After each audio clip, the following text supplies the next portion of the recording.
The red mist descended slowly, a simmering rage bubbling beneath the surface of my usually calm demeanor. I'm Jamal Dorsey, and I prefer logic circuits to emotional outbursts, but standing in my empty garage, the reality of Karen Whitlock's audacity was a potent cocktail of disbelief and fury. A $400,000 Ferrari gone. Not stolen in the traditional sense, but evicted. Abducted by the HOA president acting like some twisted suburban sheriff wielding a forged writ. The audacity itself was breathtaking. The note on the door, that cold, bureaucratic dismissal of my property rights, was a gasoline-soaked rag thrown onto the fire. Offending vehicle, abandonment concerns. It was a joke, a pathetic attempt to justify her personal vendetta. Todd's ridiculous truck, the one that sounded like a monster truck rally, remained unmolested. It was about power, pure and simple. Karen wanted to demonstrate her control, and my Ferrari was the sacrificial lamb. The initial shock gave way to a frantic scramble. I called the police, my voice tight with forced control, reciting the facts as calmly as I could muster. I showed them the security footage, Karen's smug face illuminated by the afternoon sun as she directed the tow truck. Driver, Officer Miller, a young guy who looked like he hadn't seen enough sleep, took notes with a weary expression. HOA disputes can get pretty heated, Mr. Dorsey, he said, his tone suggesting this was just another Tuesday for him. He promised to investigate, but I could see the skepticism in his eyes. This wasn't some smash and grab, some anonymous act of vandalism. This was targeted, premeditated, and steeped in the pettiness of suburban warfare. Next, the tow company. A gruff voice on the other end of the line informed me that the vehicle had been processed, according to the HOA's instructions. Processed? I asked, my voice rising. What does that even mean? The voice simply repeated the same phrase, a robotic recitation of corporate policy. Then came the real gut punch. The car had been sold, already, to a third party. The price? A measly $27,000. My blood ran cold. To think that my pride and joy, a machine crafted with precision and passion, had been liquidated for a pittance was almost unbearable. The shell company in Florida was a dead end. No real people. Just a mailbox and a series of layered corporations designed to obscure the true owner. I knew, deep down, that Karen was behind it. This wasn't just about removing my car. It was about financially damaging me, about asserting her dominance in the most brutal way possible. The legal battle loomed, a costly and uncertain path. But I knew, with a burning certainty, that I wouldn't let her get away with this. This wasn't just about the car, it was about justice, and I was going to make her pay.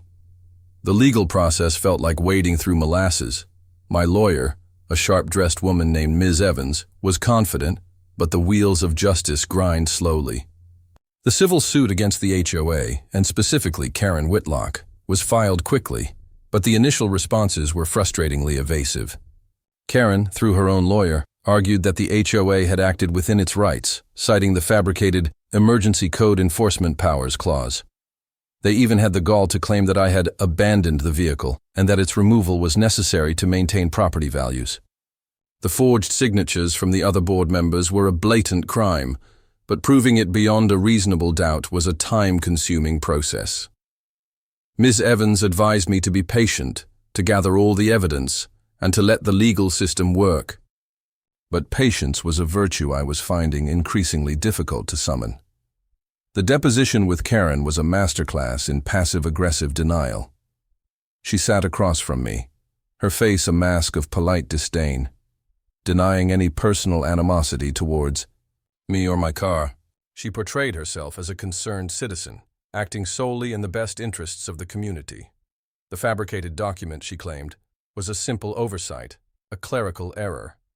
The sale of the car for such a low price. The market fluctuates, she said with a shrug. The HOA simply wanted to dispose of the vehicle quickly and efficiently. It was infuriating to listen to her lies, to watch her manipulate the truth with such practiced ease. Ms. Evans expertly chipped away at her facade, exposing inconsistencies in her testimony and highlighting the suspicious circumstances surrounding the sale. But Karen remained defiant, her eyes glinting with a sense of invulnerability. Meanwhile, I began my own investigation, driven by a need to understand the full extent of Karen's scheme. I talked to neighbors, discreetly probing for information about Karen's activities and her relationship with the HOA. I discovered a pattern of bullying and intimidation, of Karen using her position to settle personal grudges and enforce her own rigid standards. Many neighbors were afraid to speak out, fearing retaliation. But a few, emboldened by my lawsuit, came forward with stories of Karen's abuse of power. This information, while not directly related to the Ferrari, helped to paint a picture of a woman consumed by control and willing to bend the rules to get her way. It also strengthened my resolve to hold her accountable for her actions. I started to dig deeper into the third-party company where my car was sold to. The breakthrough came unexpectedly, through a combination of luck and online sleuthing. While Ms. Evans focused on the legal front, I decided to leverage my own expertise in cybersecurity to uncover the truth about the shell company in Florida. I traced the IP addresses associated with the company's website and found a connection to a residential address in a small town outside of Orlando.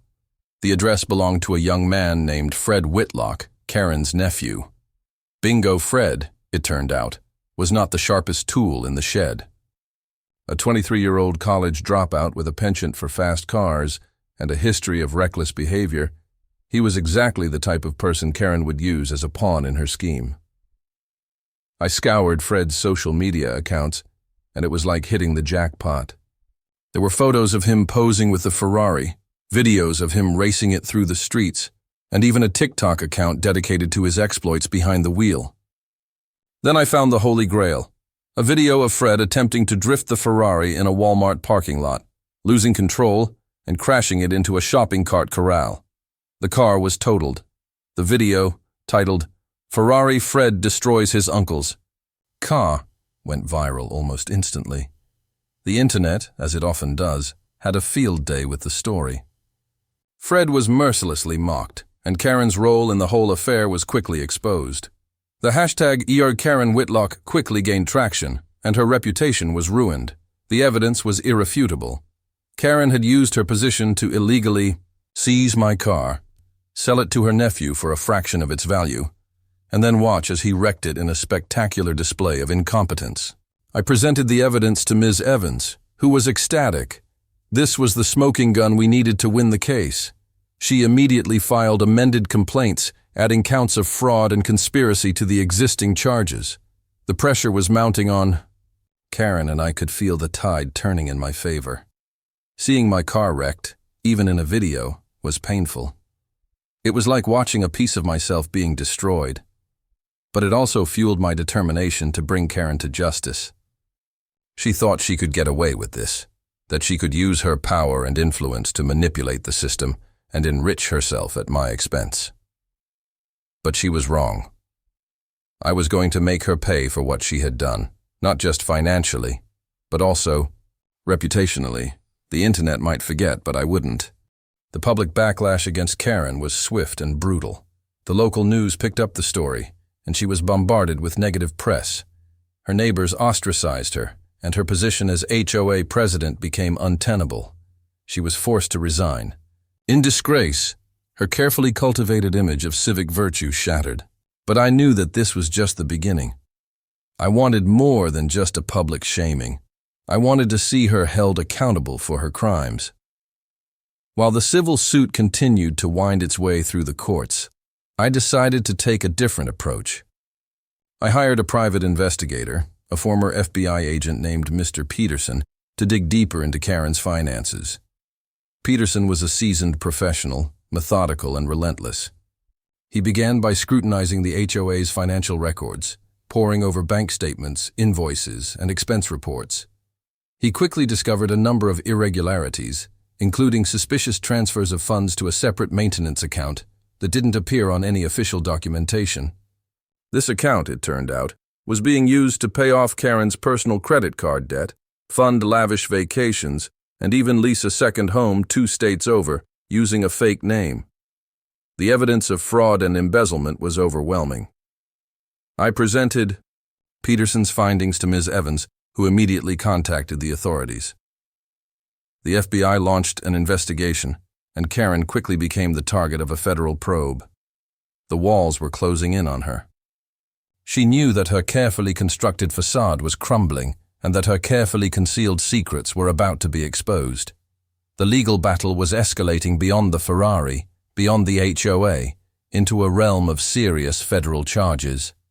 I felt a sense of grim satisfaction as I watched Karen's world unravel. She had underestimated me, thinking that I would simply roll over and accept her abuse of power. She had thought that she could get away with her crimes, that she was too clever to be caught, but she was wrong. I had the resources, the determination, and the support of my friends and family. I wouldn't rest until she paid for what she had done.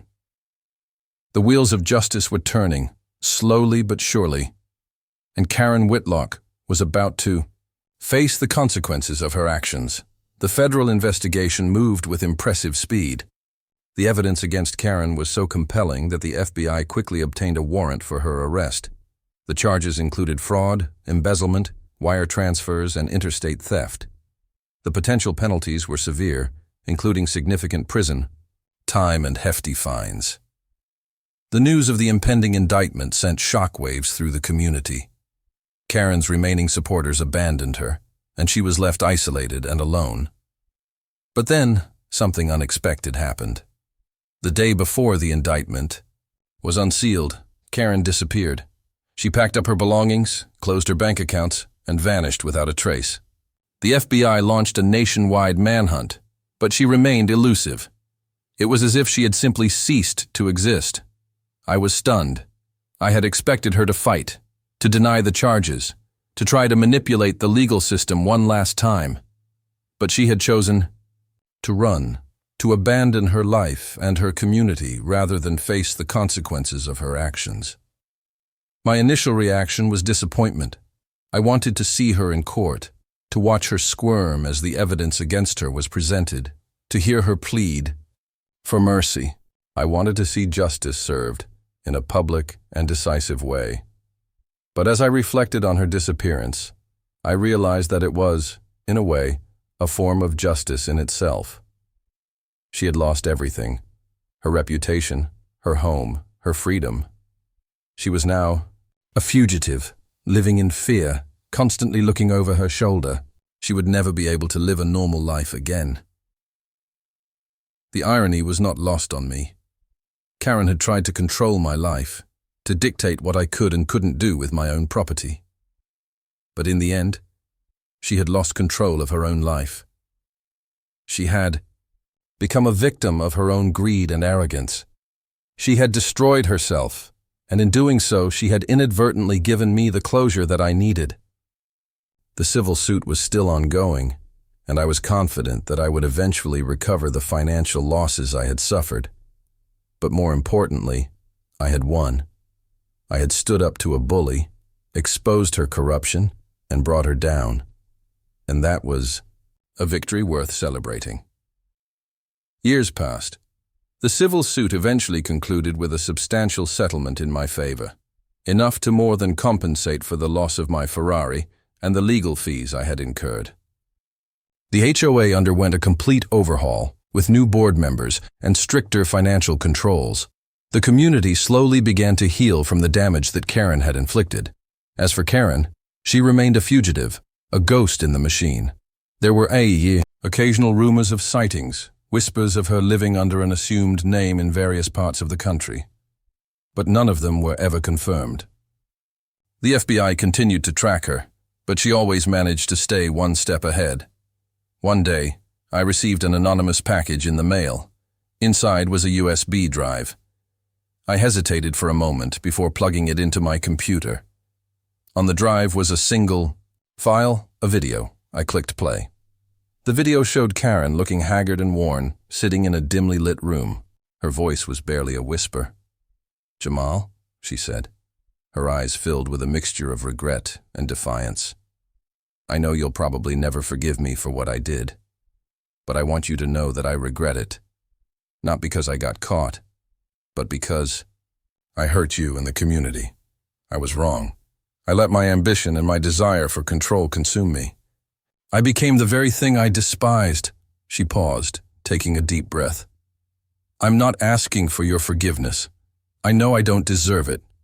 But I want you to know that I'm living a miserable life. I'm always looking over my shoulder, always afraid of being caught. I've lost everything. My friends, my family, my home. I'm paying for my sins every single day." The video ended abruptly. I sat there in silence for a long time, processing what I had just seen. Did I feel sympathy for her? Perhaps a little. But mostly I felt a sense of closure. She was living her own personal hell, a punishment far worse than any prison sentence. I deleted the video, erased the USB drive, and put the whole episode behind me. I rebuilt my life, focusing on my career, my friends, and my family. I even bought another Ferrari, this time in a more subdued shade of silver. I learned a valuable lesson about the dangers of unchecked power and the importance of standing up to injustice. And I emerged from the experience a stronger and more resilient person. Karen Whitlock tried to destroy my life, but in the end, she only made me better. And that, I realized, was the sweetest revenge of all.